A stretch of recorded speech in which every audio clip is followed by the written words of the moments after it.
Hello, everyone, and welcome back to Better Than a Pill. I'm Carrie Van, and I'm so grateful and excited to be here again to share with you today. In today's episode, we're going to be talking about how to prevent foot pain as well as plantar fasciitis. And I'll be sharing my personal experience with all and the solutions that I've found to be most helpful. So I'll start off with just a little bit of history about myself. I was actually given the gift of foot issues starting at a young age. I say it's a gift now, but it did not feel that way at the time. I was a dancer, I did ballet, and I ended up having to stop dancing due to my feet while I was in college. I found out that I had what's called a tarsal coalition, which I was born with. And basically, what that means is I was missing a joint in my foot. So, a lot of the impact activities I did really did not serve my body. I've also struggled with chronic Achilles tendonitis as well as chronic plantar fasciitis. In my 30s, I had so much pain in my feet, I was having trouble walking and doing the activities of daily living, which really just forced me to be more proactive and seek out more solutions, which is what I did and which is what I will share with you today. So let's start off by talking about support. One of the most important things we can do for our feet is to wear a supportive shoe. Having support is crucial, in my opinion, to maintaining healthy and pain-free feet. This is your first line of defense against foot pain. This can be in the form of a supportive tennis shoe for walking, and that meets the individual needs of your individual foot. If you have flat feet, that means you're going to need more arch support. If you have high arches, you're going to need less support.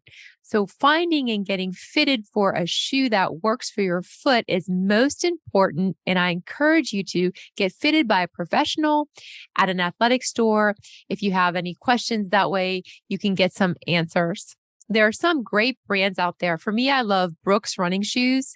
I don't run, but the shoe works for support for non-runners. There are other brands that I have seen people have success with, such as Asics, New Balance, and Hoka.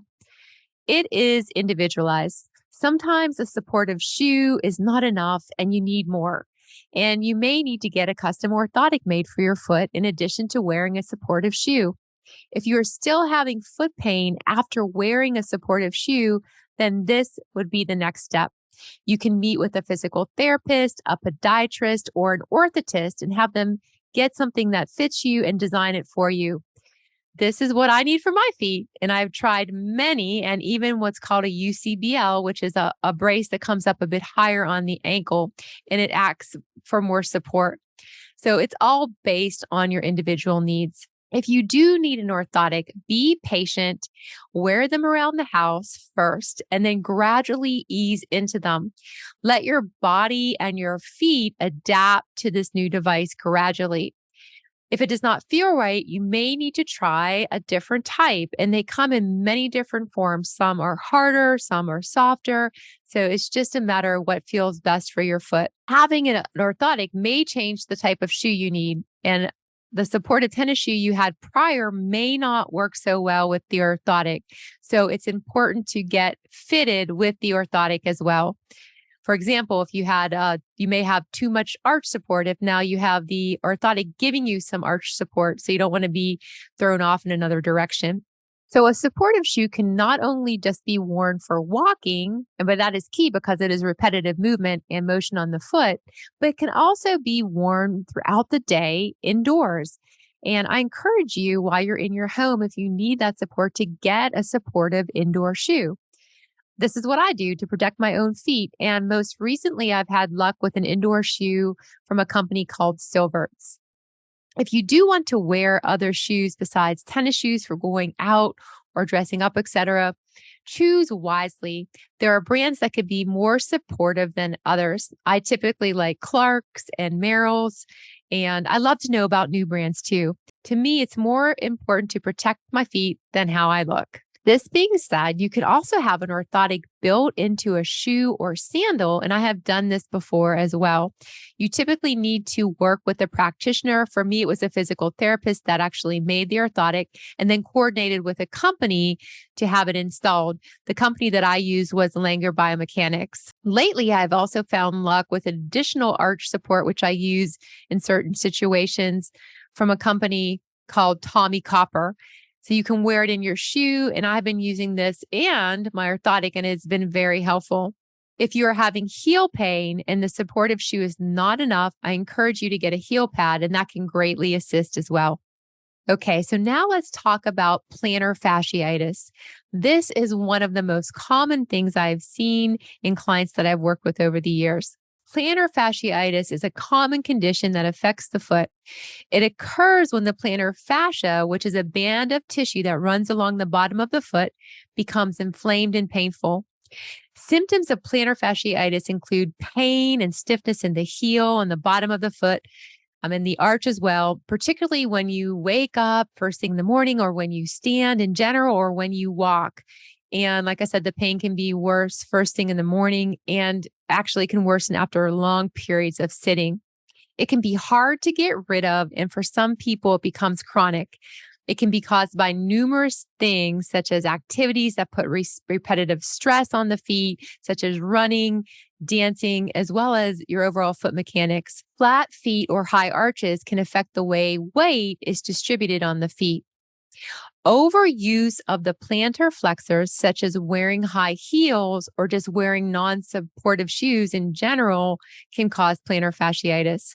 There are many preventative measures you can take to prevent plantar fasciitis, and one is wearing a supportive shoe and or an orthotic like we had talked about, and also avoiding activities that put excess stress on the feet and stretching the feet regularly.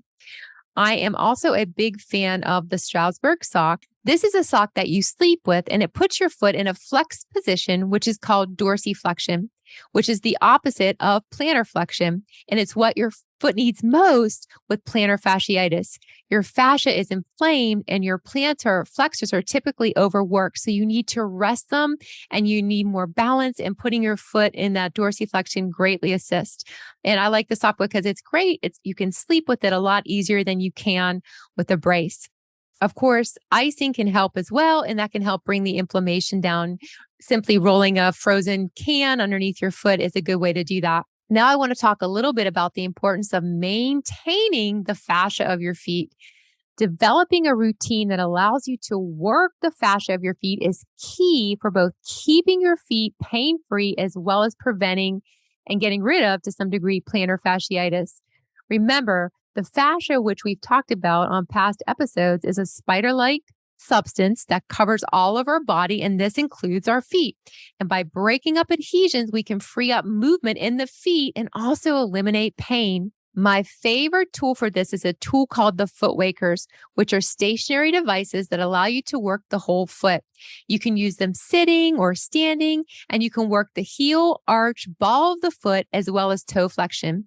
The creator of the device is a woman named Yamana Zaki, and I have worked with her personally and studied her work, and they are part of my everyday life now. They work so well. Before I knew about the foot wakers, I did use a tennis ball and then progressed to a golf ball and would roll that underneath my foot as well to start. It is also important to keep the foot and ankle both strong and flexible.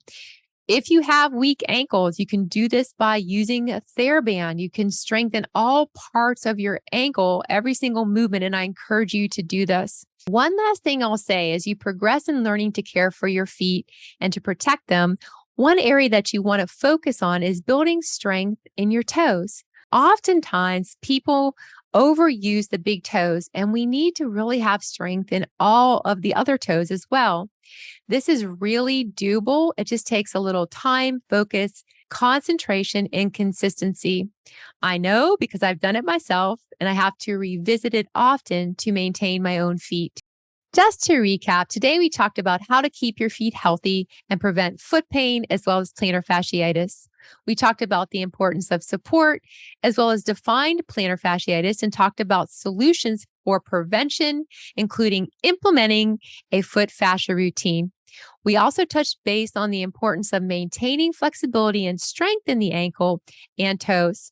I hope you have enjoyed this episode and found it helpful.